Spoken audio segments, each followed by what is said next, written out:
আসসালামু আলাইকুম বন্ধুরা, তোমরা সবাই কেমন আছো? আলহামদুলিল্লাহ আমি ভালো আছি।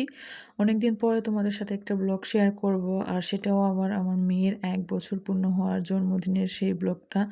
তো যাই হোক, এখানে জন্মদিনের জন্য পায়েস রান্না করব, যে সকল মানুষগুলো আসবে তাদেরকে খাবার দেওয়ার জন্য। তো এখানে প্রথমে পোলার চাল আমি ধুয়ে নিয়ে সেটা প্রেসার কুকারে সিজ দিয়ে নিলাম। এরপরে আমি এটাকে ভালোভাবে নেড়েচেড়ে একটু ভাঙা ভাঙা করে নিচ্ছি। আর এখানে ৩ কেজি পরিমাণ দুধ নিয়েছি। এই দুধটাকে ভালোভাবে জাল করে নেওয়ার পরে এখানে সেই সিদ্ধ করে রাখা যে ভাতগুলো রেখেছিলাম পোলাওয়ের চালের, সেই ভাতগুলো দিয়ে দিলাম। এরপরে এটাতে আবার আমি চিনি দিয়ে দিচ্ছি। এখানে কিন্তু সাদা এলাচ, দারুচিনি যা যা দিতে হবে সবই দিয়েছি। আর অন্যদিকে এখানে আমি গাজরের লাড্ডু বানানোর জন্য ওইটা গ্রেট করে নিচ্ছিলাম গ্রেটারে। আর এদিকে এখানে কিন্তু পায়েস নাড়া হচ্ছিল।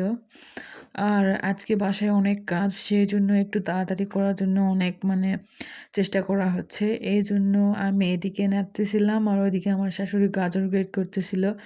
আর এই তো পায়েস হওয়ার পরে আমি এখানে বাদাম দিয়ে দিলাম উপরে। এটা কিন্তু আমি উপরে রাখবো না, আবার নেড়ে চেড়ে নেব। নিয়ে সবাই যেন পায়, সবার পাতেই যেন বাদামটা পড়ে, সেই জন্য বাদামটা আবার নেড়ে আমি এটা ভালোভাবে মিক্স করে নেব। আর এই তো আমাদের গাজর গ্রেট করে নেওয়া হয়ে গিয়েছে। এইদিকে তোমরা দেখতেই পাচ্ছ, দেখতে কত সুন্দর লাগছে।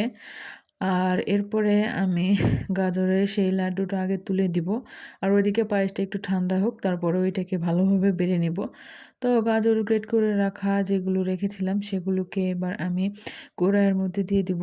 এরপরে এখানে আমি 1/2 কেজির উপর দুধ দিয়ে দিব। দুধটা দিলে কিন্তু স্বাদ একটু ভালো হয়, এই জন্য আমি দিয়েছি। তোমরা চাইলে পানিও দিতে পারো। তারপরে এখানে পরিমাণ মতো চিনি দিয়ে দিলাম। আমি এখানে যতগুলো চিনি দিয়েছি এটাতে কিন্তু তারও বেশি চিনি লেগেছে। পরে যায় দেখছিলাম যে মিষ্টি কম হচ্ছিল, আর এটা কিন্তু আঠালো আঠালো হচ্ছিল না। তো লাস্টের দিকে এই যে আবার আমি একটু চিনি অ্যাড করেছিলাম, তারপরে এটা কিন্তু ভালোভাবে একটা পাক এসেছে। আর এই তো এখানে দেখতে পাচ্ছ পায়েসটা আমাদের একটু একটু ঠান্ডা হয়ে গিয়েছে। তারপরে দেখতেই পাচ্ছ তোমরা গরম ভাব, আর আমাদের হাতে তো অত সময় নেই, সেই জন্য আমরা অতটা দেরিও করিনি। তো ঝটপট এটাকে ভালোভাবে একটা বড় গামলাতে বেটে নিলাম। আর এরপরে যে গাজরের দেখেছো পানি কতগুলো ছেড়েছে, এই পানি দিয়েই কিন্তু আমাদের গাজরটা সিদ্ধ হয়ে যাবে। তো গাজরটা যখন সিদ্ধ হয়ে যাবে তখন কিন্তু এরকম অনবরত নাড়তে হবে, না হলে আবার তলানিতে লেগে গেলে ওইটা একটা পোড়া পোড়া স্মেল আসবে, তখন খেতে ভালো লাগবে না। আর তোমরা চাইলে এখানে কিন্তু ফুড কালারটা ব্যবহার করতে পারো, আমি কোনো কালার ইউজ করিনি।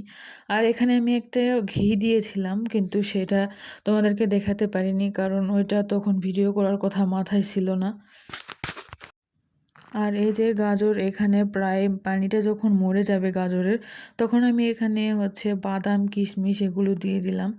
আর এই তো দেখতেই পাচ্ছ তোমরা, এটা একটু আঠা আঠা হয়েছে। পরে চিনি দেওয়াটা কিন্তু আমি এখানে দেখাইনি তোমাদেরকে, এই জন্য আগে ফার্স্টেই বলে দিয়েছি যে যখন এটা পাক হচ্ছিল আঠালো আঠালো হচ্ছে না, তখন আমি এখানে চিনি অ্যাড করেছিলাম।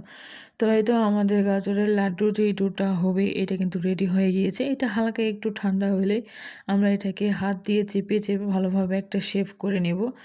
তোমরা চাইলে গোল শেপ করে নিতে পারো, বা যার যেরকম ইচ্ছে সে সেরকম শেপ করে নিতে পারো। আমি এখানে দেখতেই পাচ্ছ যে গোল শেপ করে নিচ্ছি। শুধু যে এগুলো কাজ করছি তা কিন্তু না, এর মাঝে মাঝেও আবার অনেক কাজ করতে হচ্ছে, যার জন্য কিছু কিছু ভিডিও ক্লিপ আমি নিতে পারিনি। তোমাদের সাথে অনেক কিছু ভিডিও শেয়ার করব ভেবে হয়তো ভাবি যে আমি এই ভিডিওটা করব, কিন্তু পরে লাস্টে আর করা হয়ে ওঠে না, কারণ হয়তো কাজের চাপ চলে আসে, বা বাবু কান্না করে, বিভিন্ন কারণে অন্য কাজে ব্যস্ত হতে হয়, তখন আর মনে থাকে না। আর এই তো আমি একটু এখানে স্টাইল করে ভিডিও করার চেষ্টা করছিলাম, বাট করবো না ভেবে পরে আর করিনি।